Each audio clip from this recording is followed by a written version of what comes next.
We are back again with the Terminator. Yes! T2 3D. Cool. El Terminator.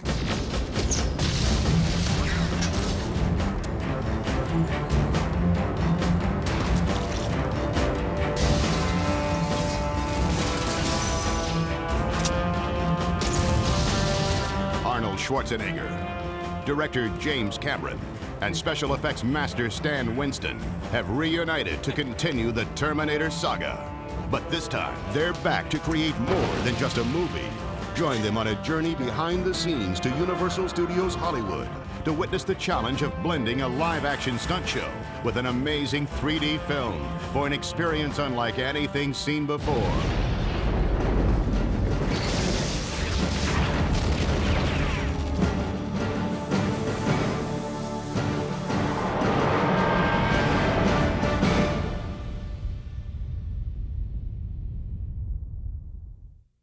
We are back.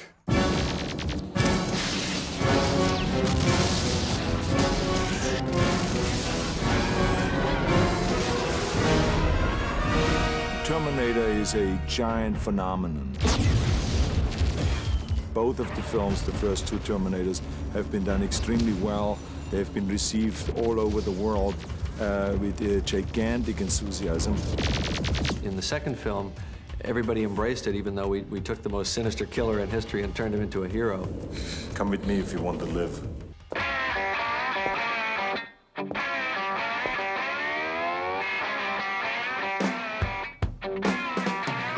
When Universal Studios Hollywood set out to bring the Terminator films to life and give the audience an experience beyond the movies, they turned to the Terminator's creators, Jim Cameron and Stan Winston. Their idea in this was to integrate a film show with a live show, which I don't think anybody's really done. And then the logical thing was do it in 3D so that the objects on the screen can become almost indistinguishable from the people in the foreground, and you can actually create this kind of breakdown of the barrier between reality and film reality. This is what will create tremendous excitement, because you will feel that you're actually part of the Terminator story. That you are the one that is part of being chased, that you're the one that is in danger while you're sitting there. So we're dependent on a much broader team now. This is not just a filmmaking team. This is a filmmaking team and a live action team, all coming together in a mix in a way that it hasn't come together before. Because the experience of Terminator 2 3D would rely not only on film technology, but on live action as well, Universal Studios enlisted the talents of ride consultants Landmark Entertainment.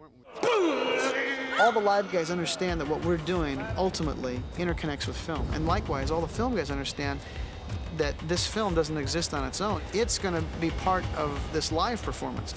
This is the magic ground, you know. This is the film and this is the stage, and this is what has to happen. It's this area in the center, this part here, that is the unique new thing, and that is what makes this a unique new attraction. This is deep. The challenge was set. In order to create the next chapter in the Terminator story, a new type of theater would have to be designed and built at Universal Studios Hollywood. Audiences would find themselves right in the middle of an action-packed stunt show that, through state-of-the-art 3D, would blend seamlessly with an incredible 70mm film. For the first time in history, live actors would interact with the screen to bring the Terminator to life. Excellent. The genesis of the Terminator attraction was Universal Studios saying, come up with some idea for a Terminator stunt show.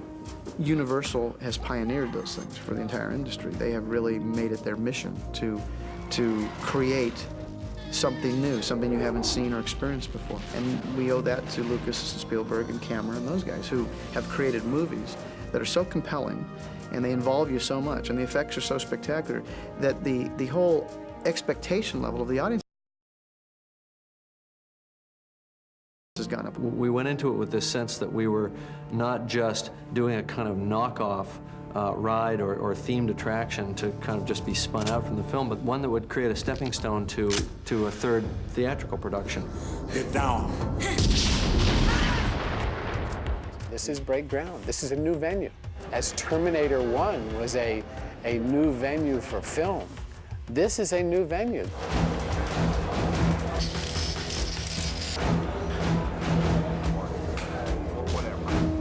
As construction began on the Cyberdyne Theater in Hollywood, An exact replica of the stage was built in order to choreograph the live stunt show. What we're using that stage to do is to define up front how we're going to have the live actors interface with the 3D. We do actual timings, how long it takes to get downstairs, how long does it take to get across the stage, and we establish the points where film or mechanical effect is going to interact with the actor. Hey, that could work, that could work. Then you'll come down, they come to here and they see the targeting dots coming toward them. They move over to here and they get stopped by the ones coming on this side. Right. You got, what, 2 T-70s on each side? Three on each side. 3 on each side, okay. So we actually have characters jumping into the screen, coming back out of the screen, and we're trying to break down that barrier between the audience and the events in the picture. Are we learning yet? Once the choreography and effects were established on stage, the next challenge was to create a 3D 70mm film that would complete the experience of Terminator 2 3D. Try to put it together. My discussion with MCA went something like, if we're going to do this, let's really do it. Because they had sort of said, well, we'll get a guy, we'll put him in makeup, it'll be kind of a generic Terminator. I said, there's only one Terminator. That's definitely you. If we're going to do a 70mm film based on the Terminator films, let's get Arnold, let's get Eddie, let's get Linda, let's get Robert. Speak of the devil, just as I spoke your name, you appeared like a demon. It's Cameron that really motivated me to come here and to do this thing. You have to kind of sell it with attitude because you want to push him past you and get him ahead of you. When he said, let's shoot this in 3D and all this, I was very enthusiastic. I said, I can work with him again.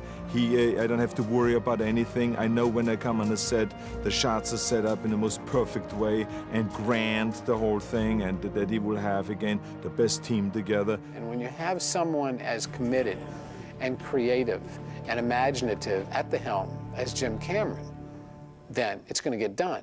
You show up. Okay, here we go. Come slamming in. Stand by to roll. Stand by. Skid up to a stop. You look around. Then you see the T-1000 coming. Here we go, stand by. Here we go, let's roll camera, and action. I hit him like that.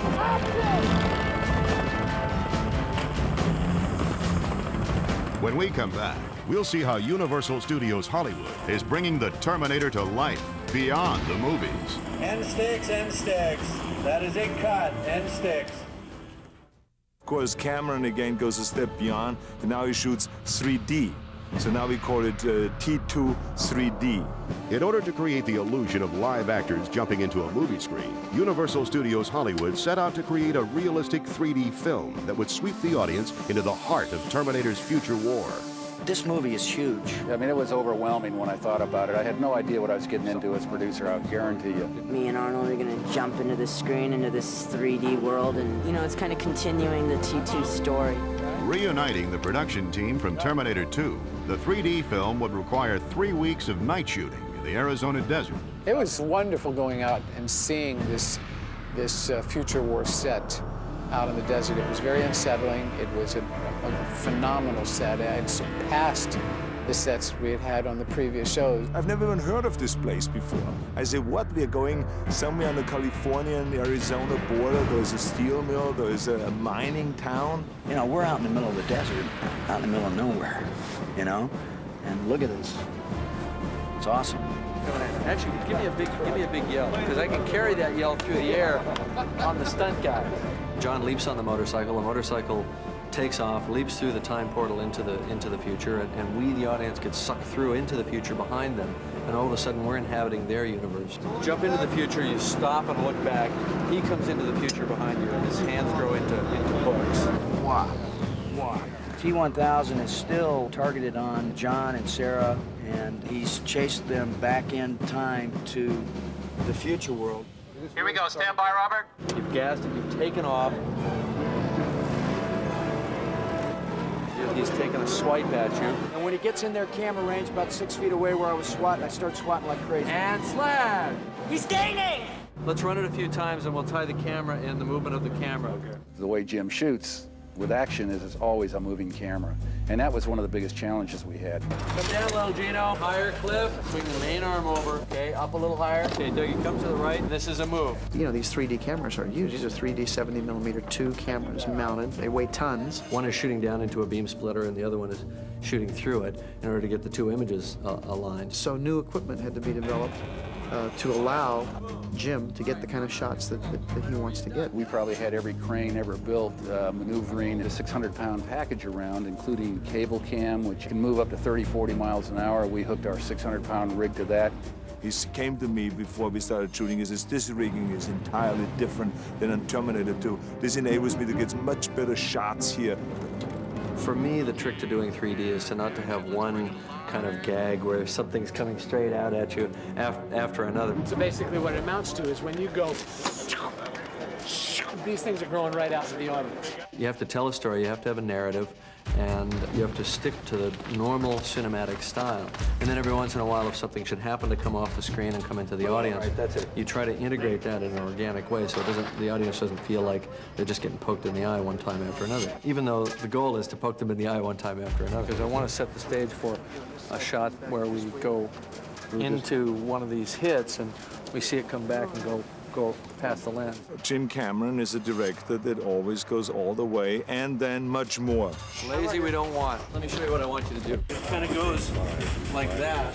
Why don't you shoot to my hand? You got to get your foot seated deep into this fender. And he would drive everyone crazy about set decorating, what the set should look like. He has a very clear vision, and he is just such a perfectionist. That's just the way he is. Okay, here we go. Rehearsing. Well, they kept saying you're going to be running a lot. How fast you want to go? And I think I've run more in this than I did in the movie. Action!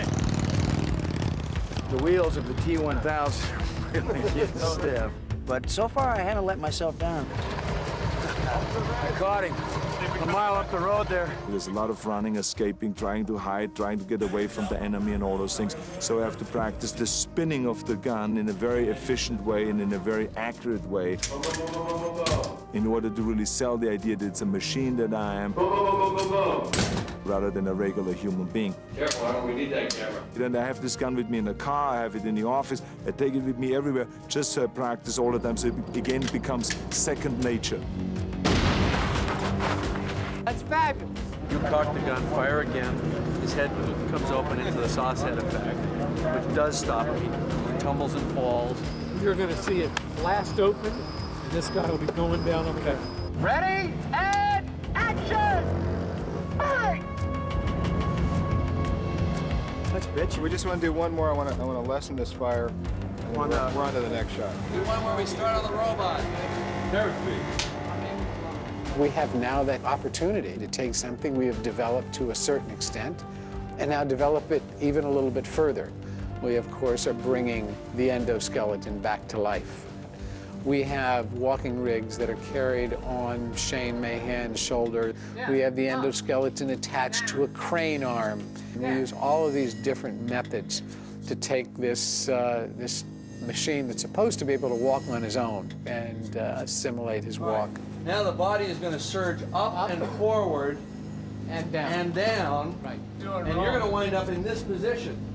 The thing that was really important for me was because it was such a technological project with these huge cameras, very sophisticated visual effects and computer animation and all that, I always have to keep my eye clearly on the ball with respect to story and character.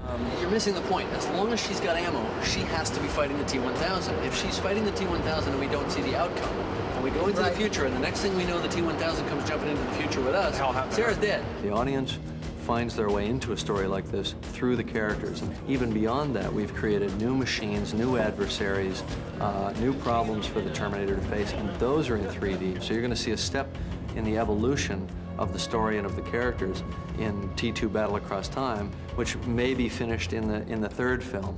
In order to continue the dynamic action in the war between humans and machines, Cameron assembled an army of effects technicians and stuntmen. With a mind-boggling array of pyrotechnics, they would surround John and the Terminator with laser blasts from a flying hunter-killer, which would be added to the scene later in post-production. Then we can have them play around and come back in a big circle and then chase them. There's going to be some laser hits raking across the ground behind you, right? Like that flying hunter-killer still chasing you. T2 and John Connor get pinned into a parking structure, and the flying HK can't get to them, the big one. So it deploys 4 smaller guys, which are the flying hunter killers. And then the mini hunters are going to come around the column and shoot at you from out there, and that's when you get shot in the back. Arnold actually physically interacts with this one. And the thing's still trying to fly. It's still. So you have to do quit your whining, bam. but the actual flying ones that are in the scenes will be completely 100% computer generated. Yeah, and what we should do is time it so that it's chasing them. Boom, boom, boom, boom. They pass this, boom, it's behind them. Once you get right here, the top of that building's gonna go right there. 100 gallons of gas, okay? Top of the metal building. Boom, that goes, right? There, we rehearsed it 20 times. Oh, we're just gonna push the bike slowly right now, and you can tell them what's happening. So we knew exactly how many seconds it took from them to get from their first position to their last position. This ain't gonna take long to get through here. That's still gonna be fire pluming up even as you get right up in here, right? There were probably 20 different effects guys on different buttons setting all that pyro off. These are cork and spark hits. We're gonna put these in the ground, shoot them, and it'll look like a strafing run. This is where I'm triggering it. We call it a striker board. We'll connect it to that battery right before we get ready to shoot. And then I'll just take a screwdriver and it'll fire it off. Okay, here we go. Stand by. Okay, here we go. Let's roll cameras. We're rolling. And action.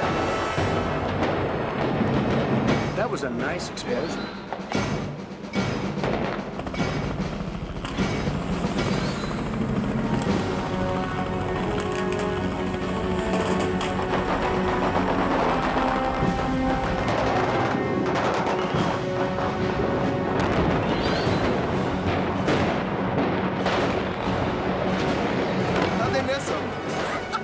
Pretty cool. This whole run is only 12 seconds. It's getting hectic.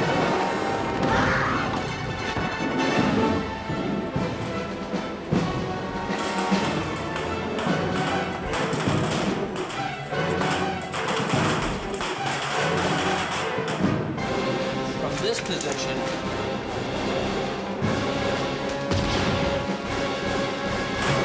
Get down.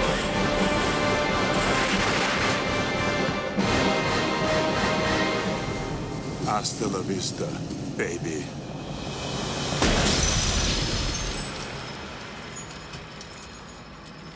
When we come back, we'll see how Universal Studios Hollywood faced the challenge of putting it all together for an experience that's breaking the screen barrier. And that's a wrap. Very good, guys. Thank you, one and all. I appreciate the scramble on that last take. I think we got it. It looked good. Once Terminator 2 3D had completed principal photography, the production moved to Santa Monica-based Digital Domain for the challenge of creating mind-boggling, never-before-seen visual effects and blending them seamlessly into Cameron's action-packed 3D film. Unfriendly skies, go, go! We're able to put Arnold and Eddie Furlong on a motorcycle racing through the middle of a futuristic battlefield 100% realistically in 3D with the foreground in perfect stereo and the background in stereo, but the two weren't in the same place at the same time. Now, can we get a time code on this shot? One of the many things that's unique about this project is the way we're using the visual effects, because previous large format, 70mm 3D projects have been limited to using optical and miniature effects, and we're able to use 3D computer-generated animation, or CG animation, and spit that out at very, very high resolution. That's Skynet? Yep. Can I ask why we're heading toward it? You don't want to know. At the very end of the show, after this long chase sequence in Act 2, we end up inside Skynet, a completely computer-generated environment that had to hold up on 3 screens, not one, and in 3D, in stereo. And we essentially built all the objects as though they existed in the same scale as the theater. So our screens here are 50 feet wide. So these objects in our 3D space exist at that same kind of size. And that way we could place cameras as though they actually were the eyes of somebody in the audience. Because the computer-generated animation of the 3D film would have to work in sync with the live action on stage, a series of tests were conducted to give the creative team an idea of how the two would work together. We've been working on the stage for other timing purposes, but a week ago was one of our first real tests with the film. This is great. All 3 screens are opening up for the first time, and the audience is going to be looking at this in 3D. It's just blind choreography, just our best guess at what's going on. We have never seen it with film until maybe tonight. And there were a lot of revelations that night. Jim was there, and we spent 3 or 4 hours really going through the live stage and as it relates to the 3D. I'd really get marks down, hit these marks. It should look like a dance studio. You got to come up and you got to go like that. And then, okay, if you want full stop, that's easy. I don't see how that's going to be possible until all this stuff is hard choreographed on the stage. Yes, I agree. And I don't see how that's going to happen until we start getting some more animation up here on the T-Make. And that information then requires either us in the live staging to make changes or requires the film people to make some changes, modifications. You go through an iteration of change, come back. Okay, well, it actually takes this long for the live actor to run from this point on the stage to the other. So we now have to go back, change our animation in order to make all of these different things work. And we're kind of having to work together like this because there's no way to actually test it except to get in these mock-ups and do it with bodies on stage and film up there and put the glasses on, and you begin to see how these things are going to relate. As final adjustments were made to the film and choreography, completion of the Cyberdyne Theater at Universal Studios Hollywood would include a wide array of pyrotechnics, physical effects, and specialized audio to create a completely unique sensory experience. Automatic targeting systems active. Commence fire.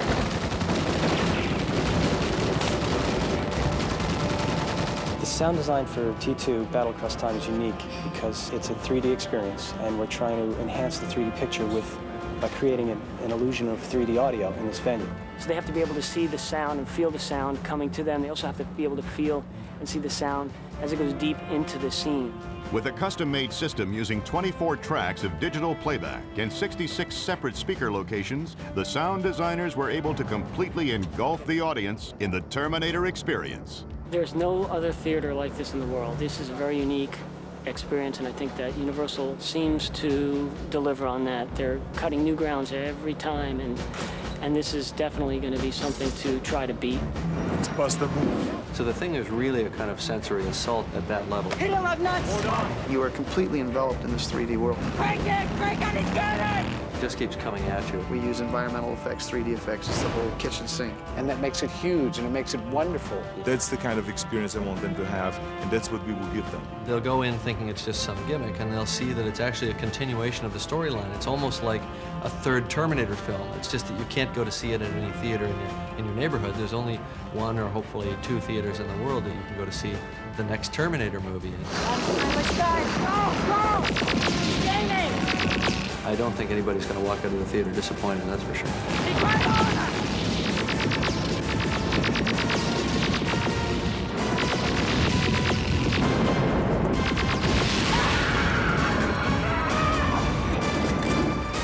Mini Hondas, keep moving.